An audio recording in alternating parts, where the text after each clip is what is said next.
great. You know, we've had to use the filters to kind of get it look pretty good. You know, but kids will buy that. I think if you explain to them, well, it's an indoor picture, it's not going to look as good as an outdoor picture. It depends on the facility too. If you go to a facility that has a lot of natural light, like especially up in the ceiling, like Bates College just redid, let's see, a mile, that would be, here's another one. This is one at a facility that has a fair amount of natural light. And this wasn't a pro camera picture. This one, you can see how there's a yellow tint to it. But this was done using the first generation Ethernet based camera, the 5L100, is that okay? With a C-mount lens. Yeah, that's what this is.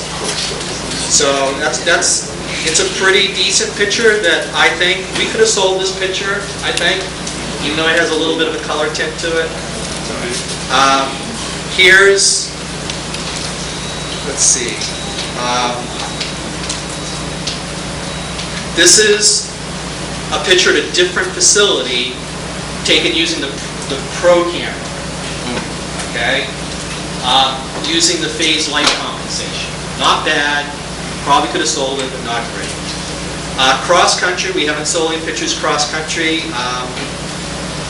We've come up with ideas about perhaps giving away the picture as an award to the top 7 runners in a meet or something like that. I mean, it's a good picture that I think, the difficulty of course is putting the results on it. If they finish 50th place or 70th place, how do you get their result on it? So we haven't sold for cross country, but maybe we'll get into that.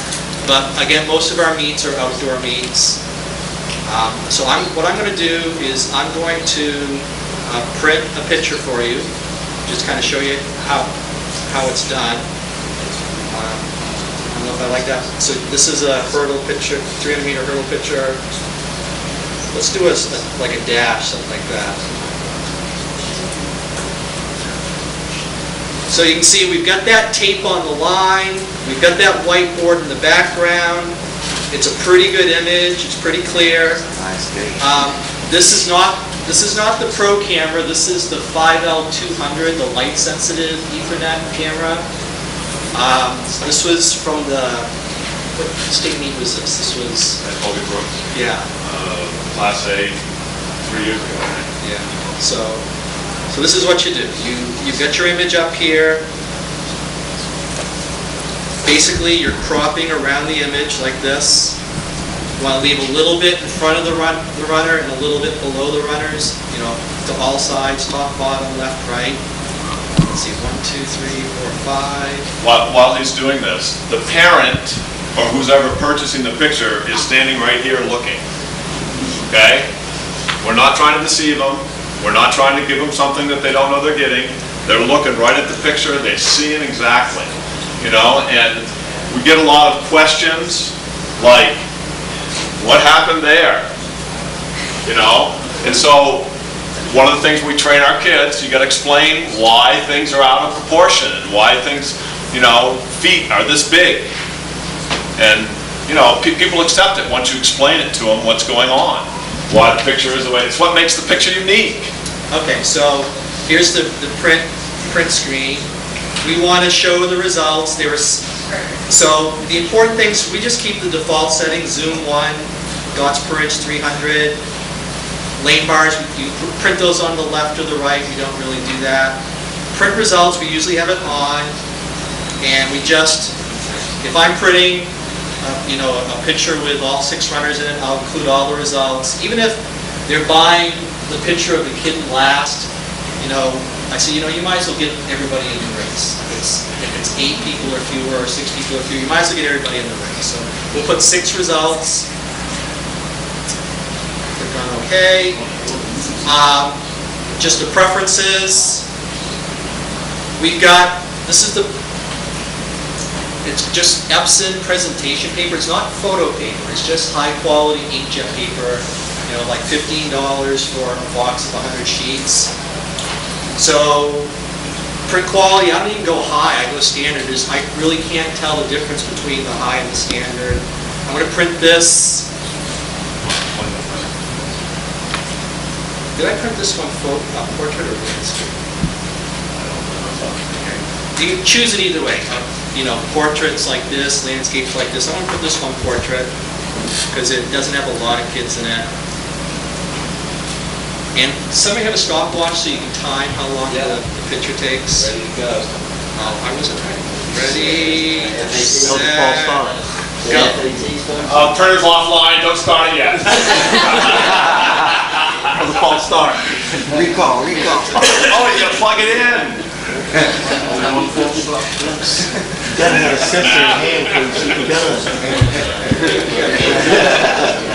You gotta have a sensor before you shoot the gun.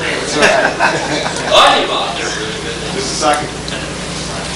Okay, the printer just started making a noise or beep or flashing. The first time it always was slower because it's trying to get ready to print. So anyways, like Dave said, the customer never reads us. They walk up to us, they're looking at the laptop screen. They say, you know, my kid was in such and such a race, this is their name. We show them the picture, we give them the options, portrait, landscape. Do you want it on a foam board, or do you want a t-shirt? Do you want everybody in the race, or just these 2 or 3 kids, you know, your son or daughter, the few people after them, or whatever? Okay, now start. About 3 seconds ago. Okay, yeah. Okay, but I applied the start. I saw when it changed. Okay, good. So these are the pouch boards. It's just a foam board. It has this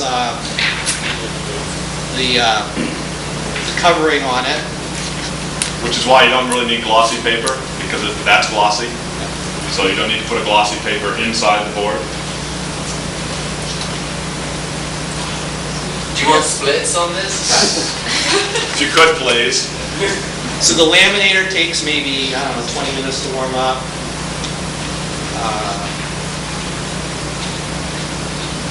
Right out. Dave, I have a question. I know you can use boards for like So we don't, USI, didn't I put that on the sheet? I think everything's there. Okay, so that's the photo. Came out pretty How much nice. dials? 50 seconds. 50 seconds. Okay. And so you just slide it into the pouch like this.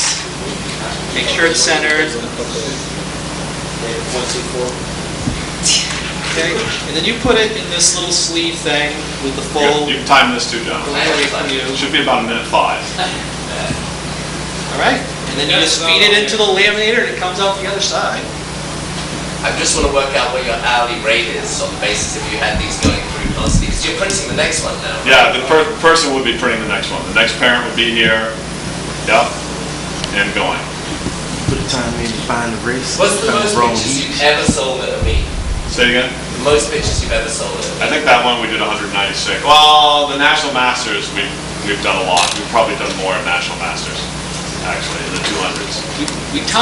We do print pictures of one indoor meet. It's at Harvard. It's a AAU meet. Oh, I got high school and younger. And Dave has a story about that one. Yeah, it's an AAU Northeast Championship, and Harvard is great because it has that. If you've ever been to Harvard, it's got a whole row of windows on the far side of the track, so it's got an incredible amount of light in there. And the picture we did at Harvard, one of the ones we sent around was actually not an outdoor picture; it was an indoor picture from Harvard, and so we get a great picture. So we got this meet. In the first year, we sold 56 boards. In the second year, we sold 37 boards. And I'm thinking, oh goodness gracious, so one of the problems we have, and one of the things that happens is we have one vehicle. We're going to places in my RAV4, okay? And so we need stuff that we can fit in my RAV4. So when you're trying to decide how many boards to take, how long go? 2 minutes and 40 seconds. No, it wasn't. No, for the total time from when you start Oh, okay. to when you finish. I'll buy that.